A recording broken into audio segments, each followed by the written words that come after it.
Sir ఒక విమర్శ sir ఏంటంటే మన తెలుగు ఇండస్ట్రీలో పనిచేసే హీరోయిన్లకి ఒక విమర్శ ఏంటి అంటే ఇప్పుడు ఫ్లడ్స్ వస్తున్న సందర్భంగా హీరోలు చాలా మంది ఇస్తున్నారు విరాళాలు. కానీ హీరోయిన్లు మాత్రం అంటే హీరోలతో సమానంగా తీసుకునే హీరోయిన్లు చాలా మంది ఉన్నారు. కానీ ఒక్కరు ఒక ట్వీట్ చేయలేదు, అట్లీస్ట్ ఒక 1,00,000 రూపాయలైనా విరాళాలు ఇవ్వలేదు అని చెప్పేసి ఒక విమర్శ వస్తుంది. ఒక్క అనన్య నాగల్లా అనే హీరోయిన్ తప్ప తను తక్కువ పేడ్ ఆర్టిస్ట్ అయినప్పటికీ తను విరాళం ఇచ్చింది. ఈవెన్ పవన్ కళ్యాణ్ కూడా తనని అప్రిషియేట్ చేశారు ఈ మధ్య ట్వీట్ చేసి. దీని గురించి మీరేమంటారు sir? One has to salute her and also appreciate. ఆ జనరాసిటీ ఉండాలి కదా, డబ్బులు ఇవ్వాలనే తపన ఉన్నా కూడా కొంతమంది ఇవ్వలేని పరిస్థితులు ఉంటారు. తనకున్న స్తోమత ఎక్కువే ఉండి ఉంటుంది, మనకు సరిగ్గా తెలియకపోవచ్చు. కానీ బట్ ఒక 10-15 సినిమాల దాకా చేసింది అన్నావు కాబట్టి, అట్లీస్ట్ 10 ఫిల్మ్స్ అనేది చేసింది కాబట్టి I wish she'll get bore now. మంచి పబ్లిసిటీ రావాలి అమ్మాయికి కూడా. అలాగే సాధారణంగా అమ్మాయిలు హీరోయిన్లు తీసుకోవడమే అంత దోచేసుకోవడం తప్పితే వెళ్ళదు, మనసు రాదు. అందుకని వాళ్ళ రూట్స్ అంటే అటువంటి రూట్స్ చాలా తొట్టిగ్యాంగా ఉంటాయి. చాలామంది తొట్టిగ్యాంగ్ నుంచి వస్తూ ఉంటారు. వాళ్ళు ఎవరు ఒకవేళ 2 కోట్లు 3 కోట్లు యథాకోట్లు చెప్పడం కాదు.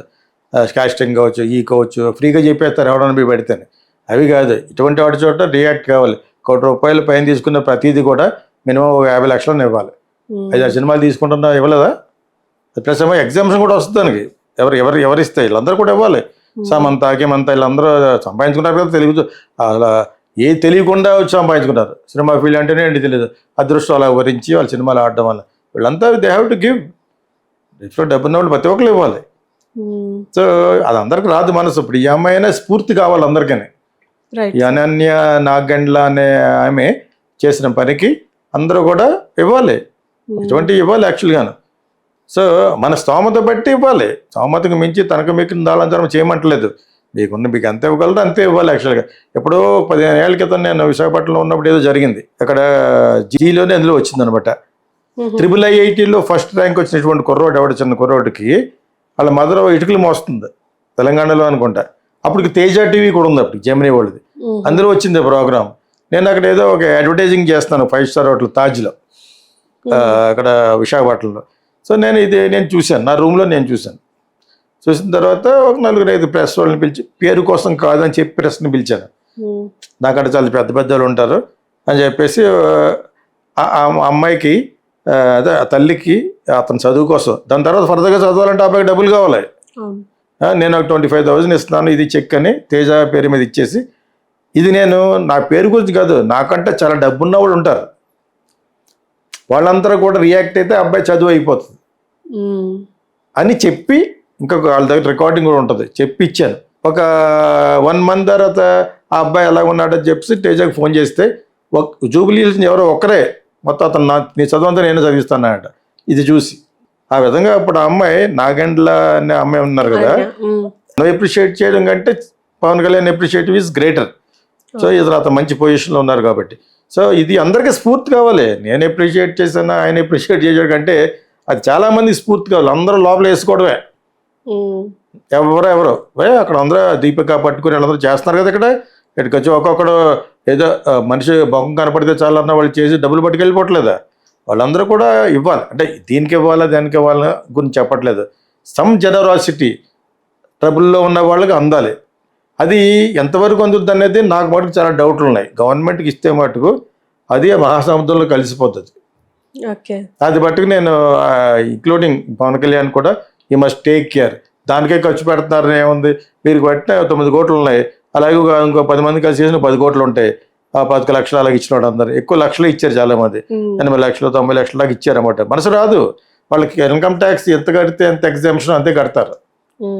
నేను చెప్తాను, టేక్ మై వర్డ్, నేను నిజమే మాట్లాడతాను. పేర్లు పెట్టుకుని నేను ఎందుకు మాట్లాడతానంటే ఇది అదే నిజం. అయినా కూడా అలా కలెక్ట్ చేసి అంతా కలిసి 25-30 crores ఉందనుకోండి, ఆ డబ్బు ఎలా ఖర్చు పెడతారు అనేది కూడా we should give a breakup. విజయవాడలో ఆ ఏరియాకి ఇచ్చాం, ఇక్కడ ఇచ్చాం, తెలంగాణలో ఈ ఏరియాకి ఇచ్చాం, ఇళ్ళు పోయిన వాళ్ళకి ఎలాగ ఇచ్చాం అని తెలియాలి. లేకపోతే గవర్నమెంట్కి ఇచ్చింది మటుకు బుట్టదాకలు అయిపోతుంది, మహాసముద్రంలో కలిసిపోతుంది. ఇది మట్టుకు నాకు తెలుసు. నేను గవర్నమెంట్లో ఆల్మోస్ట్ వైఎస్ఆర్ దగ్గర ఉన్నప్పుడు I use to see all that. ఒక చిల్డ్రన్స్ ఫిల్మ్ చేస్తే ఇంత ఇస్తామని చెప్తే INPR కావాలంటే బలం డబ్బు గవర్నమెంట్ అడిగి ఇవ్వచ్చు.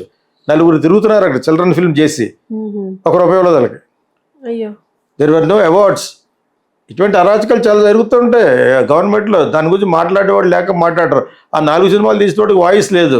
నేను అడిగినప్పుడు రమేష్ వాట్ ఈజ్ దిస్ అని, వాళ్ళకి ఇస్తాన్నారనే కదా బాబు 20 లక్షలు ఖర్చు పెట్టి చిన్న చిన్న సినిమాలు తీశారు. నేను తీను.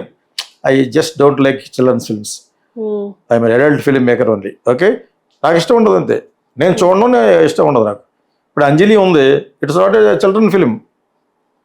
మణిరత్నం చేసిన అంజలి it's not a children film, కాదు, it's a film, that's all. So అటువంటి నాకు ఇష్టం తప్పితే I don't make such films. Children's కోసం జెండాలు పట్టుకెళ్ళ వెళ్తూ ఉంటారు, అటువంటి నాకు బోర్ అయ్యాను. బట్ స్టిల్ అటువంటి సినిమాలు తీస్తే ఇస్తామన్నప్పుడు ఇవ్వాలి కదా. ఆ వాదన వేరు, ఈ వాదన వేరు. చిల్డ్రన్ ఫిల్మ్ చేసిన వాళ్ళకి 10, 15, 20 లక్షలు ఇస్తాను గవర్నమెంట్ చెప్పి 4 సంవత్సరాలు తీస్తారా, డబ్బులు ఇవ్వలేదు. ఇటువంటి వాళ్ళు ఇచ్చి కనీసం అటువంటి వాళ్ళుగా ఎందుకు ఉపయోగించాలంటే యాక్చువల్గా I wanted to bring this to Durgesh, cinematography minister, and also Pawan Kalyan. They both are hardcore. Durgesh కంటే అతను ఎక్కువ సినిమాల్లో ఉన్నాడు. దుర్గేష్ కూడా is connected with me in films కాబట్టి చెప్తున్నారు. సమ్ అవార్డ్స్ ఇచ్చినప్పుడు, ఇటువంటి డొనేషన్లు ఇచ్చినప్పుడు it has to go to the certain people. అంతే కదా, అప్పుడే వాళ్ళకి ఎంకరేజ్మెంట్గా ఉంటుంది. ఫిల్మ్లో కూడా చెప్తున్నాను. ఇప్పుడు అంటే వరదలు గిరదలు వచ్చినాయి, even are the ways you must give. చాలామంది ఇచ్చేవాళ్ళు ఉన్నారు ఈ రోజున. సెపరేట్గా అవార్డుని మెయింటైన్ చేయకుండా 50 లక్షల రూపాయలు సినిమా వాళ్ళకి ఇవ్వండి, అలా కలెక్ట్ చేస్తే 100 కోట్లు వస్తుంది. That they can give it to the people. ఎలాగ గవర్నమెంట్ సబ్సిడీ లేదు. సో గవర్నమెంట్ సబ్సిడీ లేని రాష్ట్రాలు ఈ రెండే. ఈ అవార్డులకే కొట్టుకుంటే నేను నంది తీసేద్దాం అంటాడు తెలంగాణలో. ఇది తీస్తే నంది ఏదో గద్దరి పేరు పెడదామని చెప్పి ఒకడు అంటాడు, ఇంకోటి ఏదో. అన్ని పొలిటిసైజ్ చేయటమే. కళాత్మకంగా సినిమాకి సంబంధించిన వాళ్ళకి పెట్టాలి. ఓయ్ Nandi is good. Golden peacock awards ఉన్నాయి నేషనల్, వాళ్ళు ఎవరు మార్చారా? అవన్నీ చేయాలి, కానీ అన్నింటినీ పొలిటిసైజ్ చేయడం. ఇక్కడ ఏ విగ్రహం ఉండాలి, ఆ కేటీఆర్ ఇక్కడ ఒక విగ్రహం ఉండాలంటాడు, రేవంత్ రెడ్డి ఒక విగ్రహం ఉండాలంటాడు, అలా వీళ్ళు అయ్యి ఆ విగ్రహం కడతాడు, అయ్యి పోయేది ఎప్పుడు అంటే ఇతను అంటాడు. అసహ్యంగా ఉంది నేను. Then you're establishing constructing idol ఒక వ్యక్తిది దట్ షుడ్ రిప్రజెంట్. అది కుర్రవాళ్ళకి నెక్స్ట్ జనరేషన్ పూర్తి రావాలి. అంతే కదా. మనం ఎవరు పెడితే మనకి అసలు విగ్రహాలే ఉండకూడదు నా ఉద్దేశం. దేశం అంతా విగ్రహాలతో నిండిపోద్ది. ఎందుకది? అంబేద్కర్ కట్టేది ఎందుకంటే వేస్ట్ కదా, ఆయన కట్టమన్నాడా?